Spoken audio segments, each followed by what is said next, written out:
হালকা হালকা পাতলা মনের মতন। একটু ভালো হবেন, যে আমার আমার পরিবারকে ভালোবাসবেন, আমিও তার পরিবারকে অবশ্যই আপন করে নেব। কথা বলো না বলো ও গো বন্ধু। মানে আমি জন্ম নেওয়ার পরেই আমি বাসায় হারমোনিয়াম পেয়েছি। আপনি এবছরের চ্যাম্পিয়ন।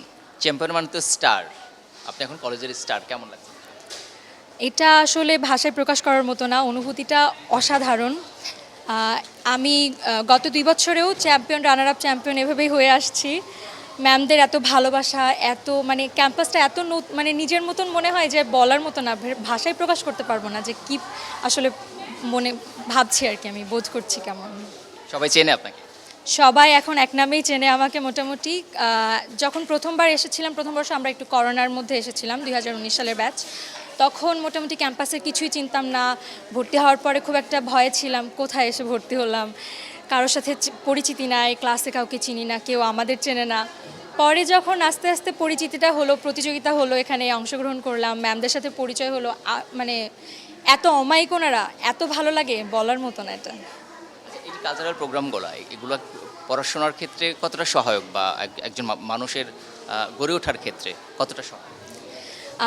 এই কালচারাল প্রোগ্রামটা আমার মনে হয় একজন ছাত্রের জন্য প্রচণ্ড পরিমাণে সহায়ক। কারণ আমরা যারা আছি কালচারাল মানে এই প্রফেশনের মধ্যে, আমরা কালচারাল এই প্রোগ্রামগুলো করি, সাথে ম্যামদের সাথে অন্যান্য যেই পড়ালেখার যেগুলো আছে সেগুলোতেও আছি আমরা। ম্যামরা সবাই আমাদেরকে চেনেন এবং আমাদের যে কোনো জায়গায়, যে কোনো ডিপার্টমেন্টে যাই, সব জায়গায় গেলে আমাদের একটা অন্যরকম সুবিধা। সব স্যার ম্যাম আমাদেরকে একবারেই চিনে যান এবং আমাদেরকে যা আমাদের প্রয়োজন হেল্প করেন।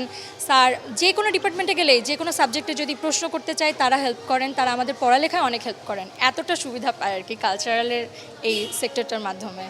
কোন কোন ক্যাটাগরিতে ফার্স্ট হয়েছিলেন? আমি এবারে কলেজের যে বার্ষিক সাংস্কৃতিক অনুষ্ঠানটা হয়েছিল, এটাতে আমি আধুনিক, নজরুল এবং দেশাত্মবোধকে ফার্স্ট হয়েছি। আর জাতীয় পর্যায়ে একটা প্রতিযোগিতা হয়েছে, জাতীয় শিক্ষা সপ্তাহ 2024, ওখানে জাতীয় পর্যায়ে সারা বাংলাদেশের মধ্যে আমি দ্বিতীয় হয়েছি নজরুল সঙ্গীতে। আপনার এই গানের শুরুটা কিভাবে ছিল, মানে আপনার গান শেখা? আসলে আমার পারিবারিকভাবে আমার নানা বা দাদা বলেন সবারই মানে একটু, আমি কুষ্টিয়া জেলার মেয়ে আসলে, তো ওনাদের মধ্যে একটা গানের আগের থেকেই জন্ম ছিল, ওই জন্ম থেকে ওইটা পেয়েছি ওনাদের থেকে, যে আমি গান মানে বড়ই হয়েছি গানের পরিবারে, এটা ওখান থেকে এসছে। আমার বাবাও গান করতে পারেন, আমার মাও পারেন, ওনাদের কাছ থেকে হাতে খড়ি, মানে আমি জন্ম নেওয়ার পরেই আমি বাসায় হারমোনিয়াম পেয়েছি। তারপরে আলমডাঙ্গাতে আমি গান শিখতাম, আমার বাবার পোস্টিং ছিল ওখানে, চাকরি করতেন, ওখান থেকে আমার আস্তে আস্তে হাতে খড়ি। তারপরে চুয়াডাঙ্গা জেলা শিল্পকলা একাডেমিতে গান শিখেছি এবং তারপরে এখানে সালাউদ্দিন স্যারের কাছে, পাখি ম্যাম আমার শিক্ষক, উনি অর্থনীতি বিভাগের, ওনাদের কাছ থেকে শিক্ষা গ্রহণ করেছি। বন্ধুদের কাছে জনপ্রিয় কতটা আপনি? বন্ধুদের কাছে জনপ্রিয়তার কোনো শেষ নেই। ক্লাসে গেলেই বলে একটা গান গাই, চল একটা গান করি, একটা কিছু করি, চল একটু নাচ করি, গান করি। ক্লাসে এরকম মাঝে মধ্যে একটা আড্ডা বসে, সবাই মিলে দেখা গেল একটা রিল ভিডিও করলাম যে গান করতেছি আমরা সবাই মিলে, মজা হয়, সবাই খুব ভালো। গানটা সবাই পছন্দ করে আসলে। মা বাবা শোনে আপনার গান? হ্যাঁ অবশ্যই, আম্মু অনেক ভালো গান করতে পারে, আমার আব্বুও গান করতে পারে। অনেক সময় এমন হয় বাসায় যখন গান প্র্যাকটিস করছি তখন আমার আব্বু আম্মুর সাথে সাথে গান শুরু করে দেয়, এতটা ভালো আর কি। আমরা এখন খালি গলায় একটি আধুনিক গান শুনতে চাই, জনপ্রিয় একটি গানের কয়েকটি লাইন।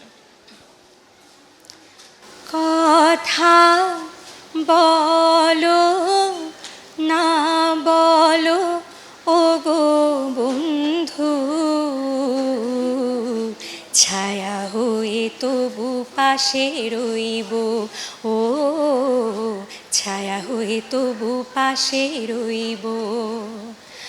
আমি অভাগিনী শুধু যে তোমারই, যতই ব্যথা দেবে সইব, ছায়া হয়ে তবু পাশে রইব। অনেক অনেক সুন্দর। আপনার জন্য শুভকামনা থাকলো, অনেক এগিয়ে যান, বড় হন। বাইরে জনপ্রিয় কেমন?